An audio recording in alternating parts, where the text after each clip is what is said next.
Okay, so here it is. This is the November-December journal that I'm working in. Isn't it cute? It was wrapping paper that I found at Walmart. There's 3 rolls of retro-looking wallpaper, and then I just photocopied it onto cardstock and made myself a beautifully crappy little journal, and I love it. I did put paper in here that's sort of, I love the paper, and I had originally just planned on writing on it, and then I decided at some point that I wanted to do some art journaling in it. And it's not the best paper for art journaling because it's soft, it's crappy, right? So if you make the journal, I'm going to do a tutorial on it for you, okay? But if you do make the journal, make sure you put artist grade or mixed media type paper in it instead of just writing paper and stuff, right? Even copy paper would have been a better choice for this than this paper here. It's kind of soft, right? So that's okay. So we've done let's see, I really screwed up this page, but I fixed it. We don't want to use vellum. Don't use vellum. It was not a good choice for this book at all. And again in here it was vellum, not a good choice. This page, gesso, and it was great. I mean, there was gesso on all these ones too, but putting the vellum on it just rumpled that paper so bad. And so today I did, or today, because this is yesterday's and I didn't do yesterday's, so I'm doing yesterday's and today's today. But this was the page that we worked on today for yesterday, and it was gesso and watercolor ground, and it turned out beautifully. So and you can see like it's still good. And then this, I had accidentally dropped a hole in there, so that's why there's this beautiful little thing here. Oh, also for this I forgot to, I wanted to use this tree stamp on here, and so I'll put a link below for this, and I just kind of threw that on. It's a little bit crooked, but that's okay. All right, so that was my page. That's finished. You can see those beautiful little faded girls there. Why is my phone fading out? And then we're going to do this page next. Okay, so that's today, and yeah, have fun. Get your materials all together. See you in a minute. I cannot even begin to tell you how disgusted I am with myself. The first part of this, I didn't even record it, I don't think. I can't find it anywhere. Anywhere. So, what I'm going to do is, and the stupid thing is it's like, it's my favorite page so far. So, what I'm going to do is, let me see if I can find one that I started. Let me see. Are you kidding? Is this the only one? Okay, this was an experiment, okay? So, I'm going to go through this beginning of this process to show you up until I believe we start painting this. So there's a fair amount missing, okay?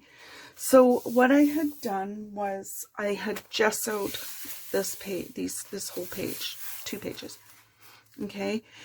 And I had taken these little images. They're from Lisa's Altered Art, and I've left a link below, okay? Printed them onto copy paper, and then tore them. Am I in frame? Let's make sure I'm still in frame. Tore them so that the white part of the tear is on this side of the image. Can you see that? Okay. So what that does is it helps your image to adhere to the page better, all right, than a cut edge. Not only that, we don't want square lines on our page. We want like a soft image, okay? So that's what we did. Then what we did, now let me get another book. And I'll actually show you the process up to the dried part. Okay, so this is a dried gessoed page. All right,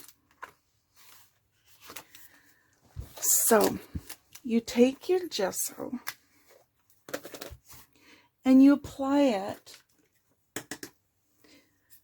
so that it's not super thick, but it's not lightly painted on, okay? Because you want your paper to be able to kind of, you need it to hold the paper and the ink that's in the paper. And if it's too thin, it's not going to work. If it's too thick, you're going to have this really lumpy page, okay? So not too thick and not too thin is the trick, okay? And you'll know if it's too thick if when you push this down, so you're going to put the image face down, and then you're going to press it down. And you'll see that there's going to be some gesso squeezing out from underneath. That's okay. You just don't want excessive amounts, all right? So you're going to press this down because you don't want bubbles, okay? And then you're going to, you can just take your finger and wipe that extra away. Don't get it on this piece of paper, okay? You don't want to get it on there because we're going to eventually remove this piece of paper with water. And I'll show you how to do that next, okay? Which, see, you can see I've got it on there. So it's going to take a little bit of work to get that off eventually, okay? Now, let me get this paper towel so I can wipe my hands off. Okay, so you're going to let that dry completely, okay? Now, back we go. So, pretend this page is completely gessoed, okay? Not just the patch, but it's completely gessoed. Now what you want to do is, where's my water? I have a spray bottle of water. You need a spray bottle of water, okay? And you're going to spray this image, and you can see it there. And then you're going to start rubbing. And that paper will rub off in little balls. Now, I went into this video in depth about the use of an inkjet printer, which is what I use.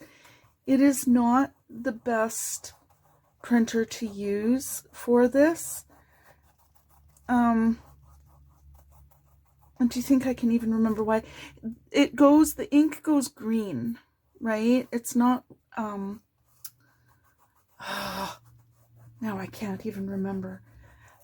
You don't want to use an inkjet printer, but if you do, which I do because I have an inkjet printer, it'll still work. It won't be as clear, which doesn't bother me, and the color won't be as clear, and so you could end up with a kind of a greeny looking image, which doesn't bother me. It doesn't bother me at all. And one of the reasons, and I'll show you why, is we went in and we tinted these, okay? And then you still get a really cool effect. So, what you do is you rub until there's no more paper coming off. Now, with the inkjet printer, if I keep rubbing, this is going to come completely off. There will be nothing showing. Okay, so I kind of have to judge as I'm going and see what I can get away with, right? So I'm just going to take some paper towel and I'm just going to wipe this off.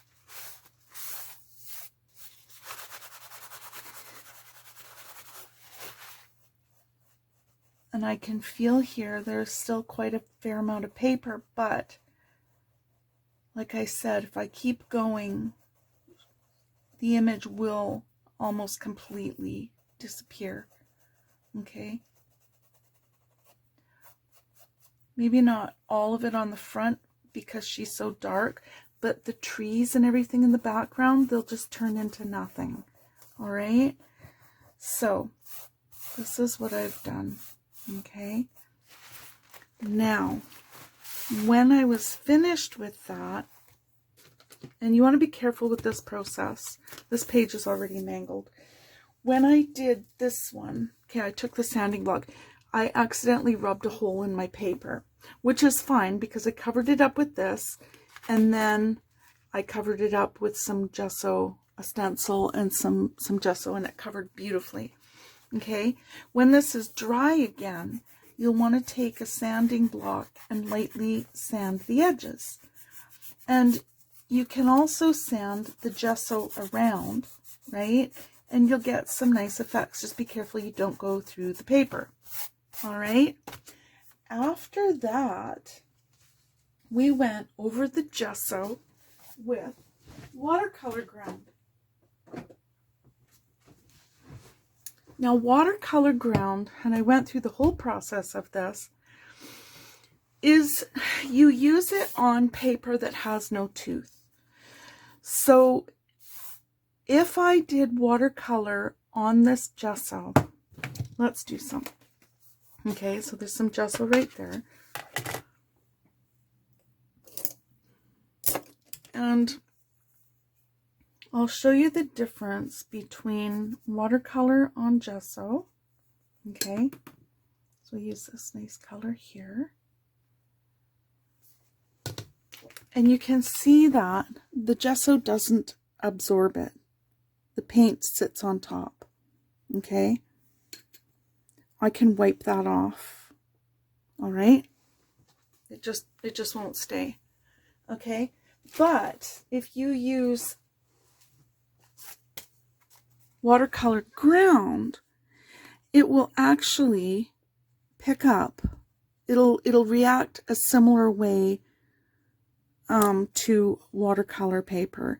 Now, I've already done layers and stuff on here, so it's not giving you exactly the right, you're not going to get the whole picture here just because I've already finished this page and there's layers of other stuff on it, right?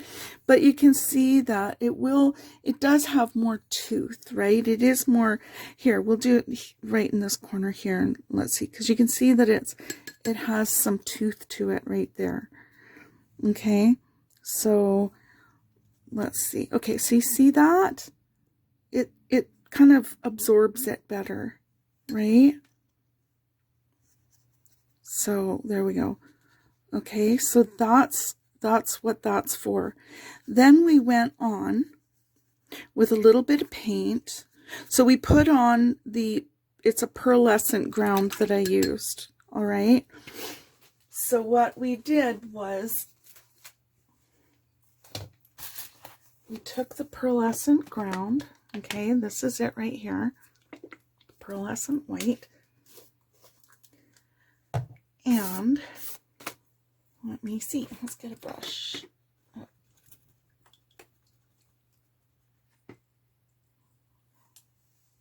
Okay.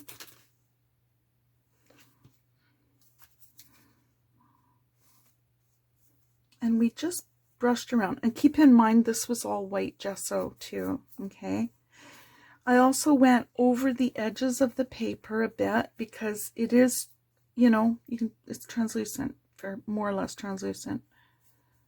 Okay, so we did that, and then we let that dry.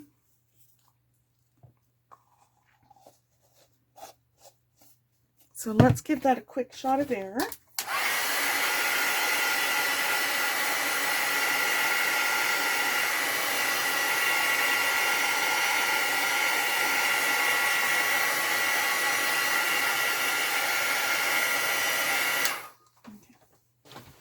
Now let's see if we can get some, let's see, put some color in there.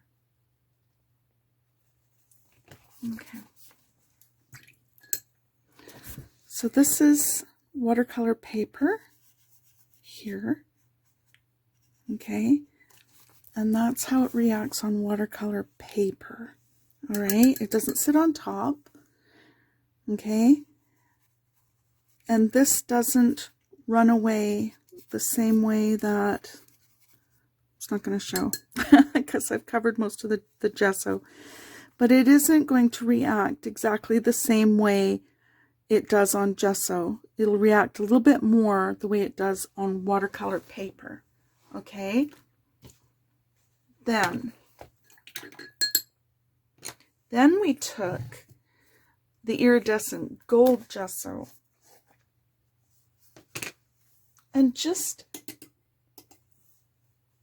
added some of this just around the edges, just to add some interest.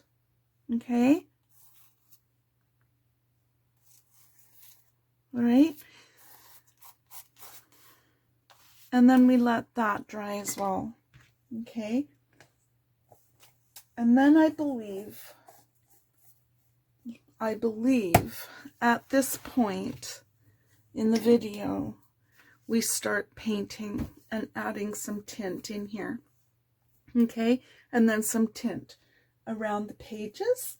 So I'm going to leave it at that and piece this into my video, and this was just the quick version of what I did, which is okay because it was a fairly lengthy video anyways, but you will see what this page looks like and how we go through the rest of the steps in the end. Okay, alrighty. Sets. So these ones are all different sets.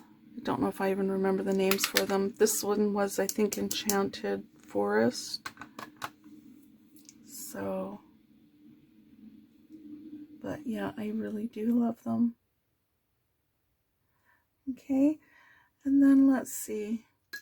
Let's put a little bit of this color here. This is Volcanic Blue, and I know that because I ordered that one specifically.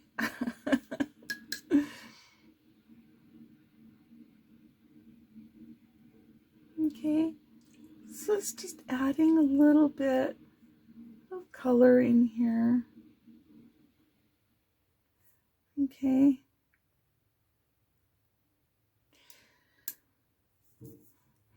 Maybe a teeny bit of pink on her little coat here.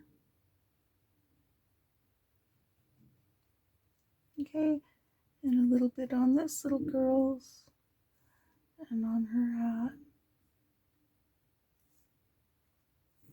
Okay.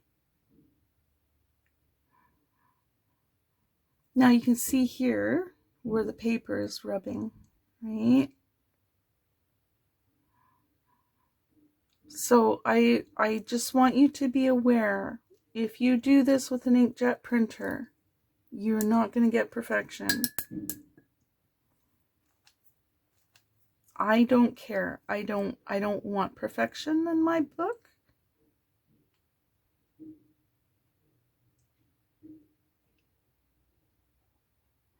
Okay, so I'm going to put a little bit of pink on her lips and on her little cheeks. Okay, there. So now that's pretty dry. So I'm going to get, let's see, let's get a bigger brush. We'll use this one. This is Faux Squirrel. And I want to, in this pearlescent, I want to drop some of this soft, it's like a pearlescent minty green.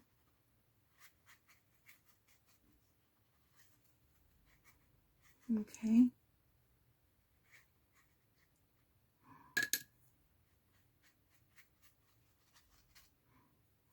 There is a Wally hair there. There we go. Wally is my little boy cat. I have a a Wally and a Winnie and a puppy. We had a Salem, and I miss her desperately, but what do you do? They can't live forever. Okay, so that's pretty. I think that's looking very wintry.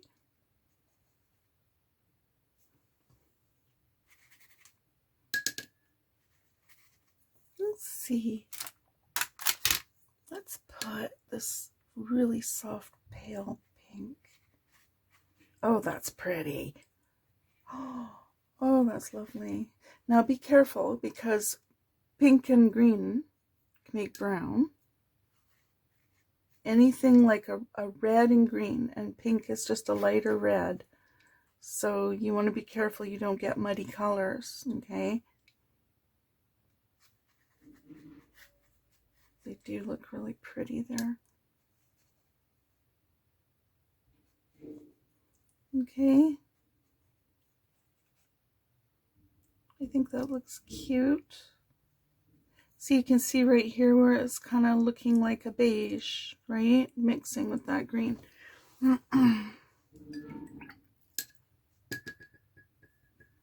Okay. I'm going to dry that and I'll come right back to you. Oh, it doesn't look nearly as nice on camera as it does on my desk. Well, we'll get a close-up. Okay. All right. Now let's take a look at this. See if you can see it up close. Can you see that soft pink and that green? And you can see where it's kind of blended down here and made like almost just a light, maybe pinky, taupey, beigey, which is really pretty. Like it kind of all ties together. It's really nice. So, and I love the shimmer. Okay, so now, I'm going to use some stamps. Some rubber stamps. Let's put this away. I hate it when cat hair gets in my paint, so I'll put that out of the way with a lid on it. Okay, so I have these stamps, and I should find the packaging for them because you might want to use them. It should be in a link in my oh, why can't I think? Amazon. Oh, and then there's this one that I wanted to use too. Hang on. Where is it? Oh, there's this cute little girl. This is from Australia. The company is called Flonz, F-L-O-N-Z. I don't know if I'm going to use that. I don't know if there's enough. She would look really cute here.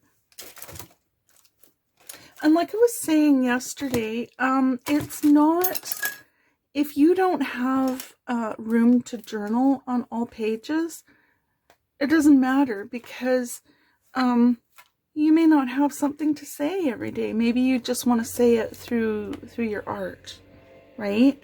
So I've been using the blue ink throughout for my date, so I'm going to use that. This is the archival ink in cobalt, and I've already got my November on here, and this is waterproof, so you know, this is a really good one to work with for this kind of thing because it's not going to move when you get it wet. And then let's see, we'll go, what is it? It's the 23rd today, isn't it? Oh no, we're doing 22nd though. Tomorrow, oh, the next page we'll do is 23. So November 22. Okay. So we'll get that out of the way. And let me see. Do I need my, let's see. I want to print this and then use some watercolors to add some color to it. So here's my ground espresso. Again, this is waterproof. Now with the stamp, there's areas in here that I can actually put some color. So I'm thinking maybe I'll put this one right here. And I'll put one in here. And whoops, oops, oops. And let's see, let's put one in, let's see, up here. Okay. All right. So then this one with these pine needles, you can see that there's little areas in here that I can actually paint, right? This one doesn't have anywhere to paint. I mean, I could lay a wash over top of it and it would still be really cute, but I think I'm just going to go with this one. Okay. And I'm just going to, let's see, we can put that there. And right there. And right there. Okay. And I think I'm going to put some right here. I think that'll be nice. I think the pine cone's too overwhelming for this tiny little picture. So we'll just do that. Okay. Now, I would like, let's see, what colors?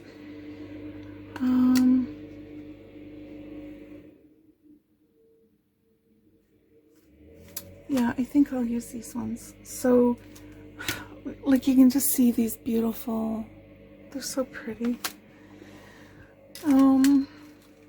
So I'm going to get a finer brush. Okay, this is a 0 Winsor Newton Series 7. If you do watercolors and you want good brushes, these are the ones to get. They're Series 7 and they're beautiful. If you're just going to use them for mixed media, don't waste the money. They're not cheap. Okay, but you know, there's different, like this one is Dynasty, Faux Squirrel. You can get brushes from Michael's that are decent. These are nice brushes. They're nice, but I use them mostly for mixed media. These ones I use for finer watercolors, but I want to use this little thing. So this is almost like a that's a very dark green, but I'm just gonna throw that in there. You can water it down.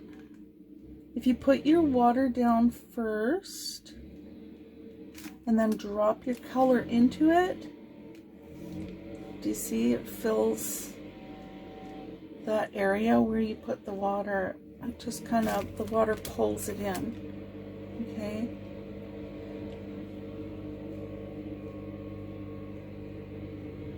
And then if you don't wet the spot, but you're coloring like I am now, that's called dry brushing. Okay. Now I want to give it some dimension, so I'm going to put a little bit darker color in here and just let it pull. And you see how it pulls that? Okay.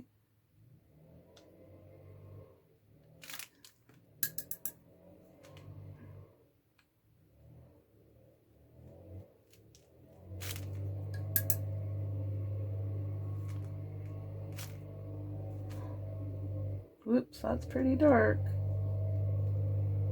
That's okay, because you can take a piece of paper towel and dab it. Okay? Oh, I just about washed my brush and my coffee. Now, I'm going to use a little bit darker color here, just to give it some depth. Okay? Alright. I'm not going to be finicky about this. Oops. See, that's pretty vibrant. It's okay. Just dab it.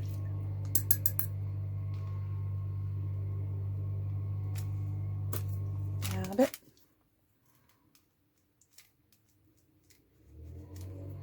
These paints are very, very pigment saturated. Very, very good bang for your buck. I'm telling you. They're my favorite.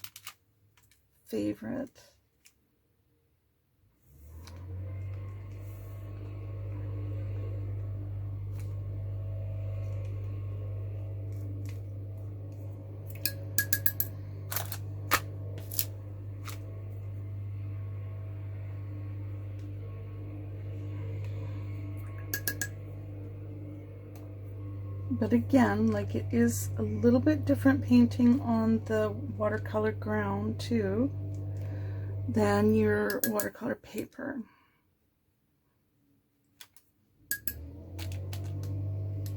But still effective. Can't wait to do the pine cones because I cannot wait to show you the bronze. It is glorious.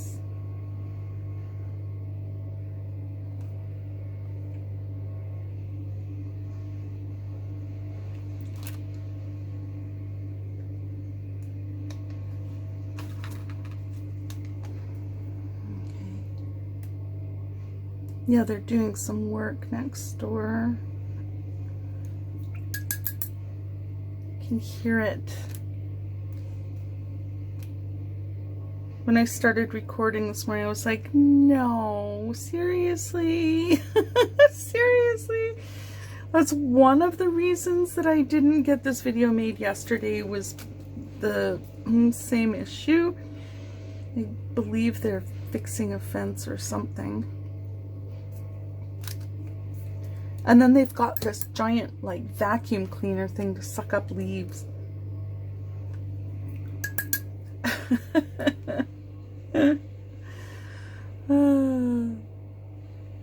Okay. All right.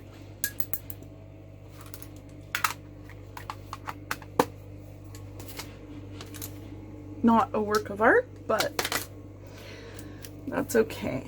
Okay. Now my pine cones, I'm just going to, it's already laid out for me with the stamp what stays dark and what can be highlighted a bit. So I'm going to use this beautiful bronze, and it has, oh, the most glorious shimmer.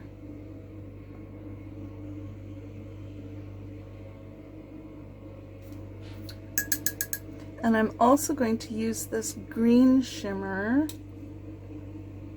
in this area as well.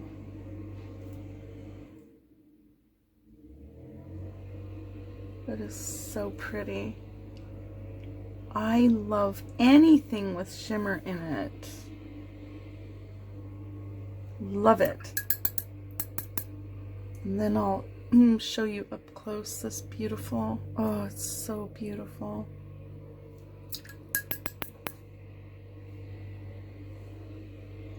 And you can see when I'm dabbing my brush in there, it's like it doesn't take any amount of effort to pick up color. These paints are so gorgeous. Oh, I love them.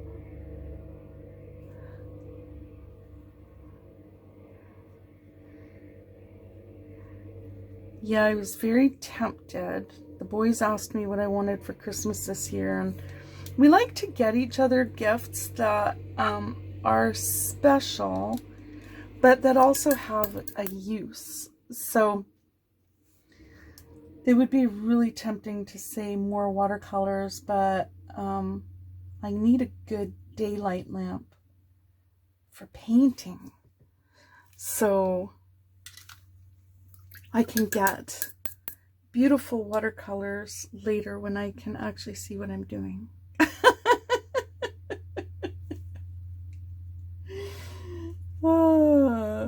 Actually, you know, for handmade watercolors, her prices are not bad at all. Not bad at all. There. It looks so much more beautiful in real life, but it's so pretty. And you can see that shimmer. Oh, I love it. Now, I think what I want to do now is I want to leave myself a little bit of room to journal on this page.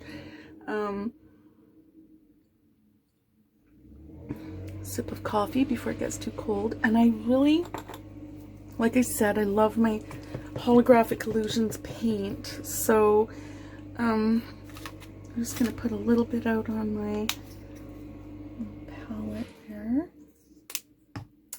And I'm just going to use this brush. And I want to put a tiny bit of like frost on my pine cones.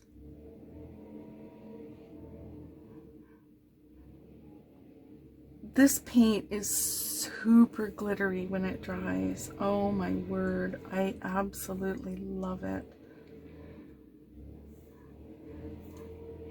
They sent me to experiment with the silver illusion, crystal ball,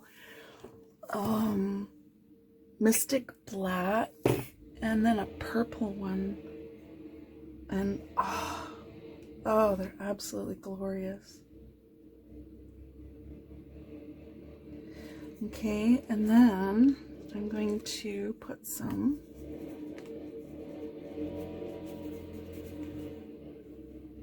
around.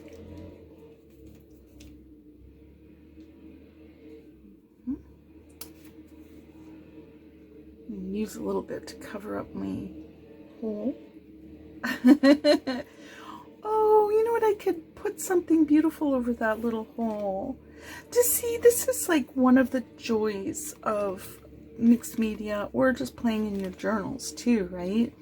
You come up with little, you make a mistake, right? But then you think of, oh, I could do that to fix it. And then every time you do something like that, it adds to the page. And it just makes it more spectacular every time. Every time you add something. Okay, so let's see. What do I want to put? Oh, I've got these beautiful little leftovers from last year. Kind of Kaiser Craft stuff. Let's put this out of the way. And let's dump this out and see what we've got. I think you can still get these pieces on Amazon. I want something pale. That's pretty. It might be a little bit too big. That one's really pretty. Okay. That one looks really nice. I'll show them to you against the page. After I've picked some out, we'll kind of see. These ones are all too big. This one's like a cute little... Oh, that's adorable. I think that's the one I'm going to use. Yeah, I think that's it. Oh, possibly that one. Okay, and oops, let's see, that one might be too dark. Yeah, that was too dark. Okay, let's put that there for now. And we'll put these ones, let's kind of scoop them up. Okay, now I'll show you. So that would look pretty like that. I think that looks kind of, I don't know, like this one better. That's cute, but I think it takes up too much room. That's not noticeable enough, but I wonder if I could stick that somewhere else. I think I have enough of that kind of stuff on here. Put it there. No. That's pretty. If I ink the edges, that would be really nice. But I don't like the squares. I don't like the squares. That is, okay, that is really pretty. Is that noticeable enough? But oh, it goes so good with like the trees in the background behind them. I think I'm going to stick with that. Okay. And I'm just going to get out, say, let's see,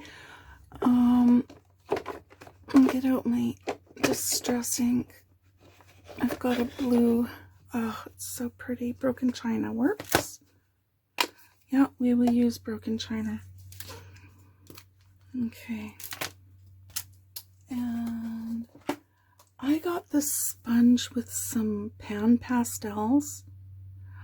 And I love it. I love it. And it spreads ink so beautifully. I want to see if I can get some more.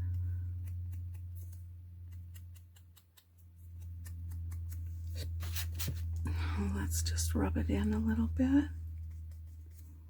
Kind of soften those edges. Yeah, it came with the Donna Downey pan pastels, and so I don't even know what brand this thing is, but I absolutely love it. Okay, so that's going to go right over that hole. That is so cute. Okay, I've got my Aleene's tacky glue. I was looking at Fabri-Tac the other day, and oh my goodness, for half this size was $15 in Canada. I don't know.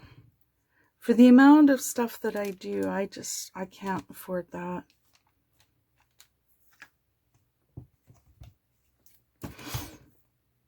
Oh, that's lovely. Okay, I'm really happy with this page. Super happy with this page. It's darling. Isn't that cute? And all the shimmer. Look at all the shimmer and pearlescence. It's so pretty. I wish you could see it in real life.